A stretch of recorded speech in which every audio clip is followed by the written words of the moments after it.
আসন্ন জাতীয় নির্বাচনে সব রাজনৈতিক দলকে সহযোগিতা ও আচরণবিধি মেনে চলার আহ্বান জানিয়েছেন প্রধান নির্বাচন commissioner AMM Nasir Uddin. CEC বলেন, একটি সুন্দর নির্বাচন জাতির কাছে সব দলের প্রতিশ্রুতি। তিনি জানিয়েছেন, নির্বাচন কমিশন দেশের মানুষকে সুষ্ঠু ভোটের উপহার দেওয়ার অঙ্গীকারবদ্ধ।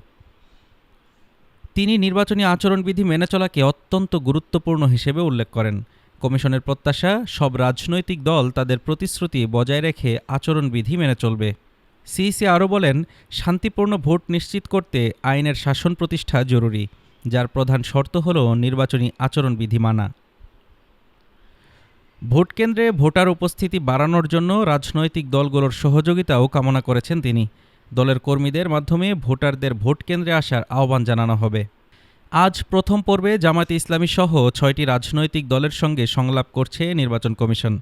সিইসি ছাড়াও অন্য ৩ নির্বাচন কমিশনার এবং ইসি কর্মকর্তারা সংলাপে উপস্থিত রয়েছেন। Desk report, Dhaka today.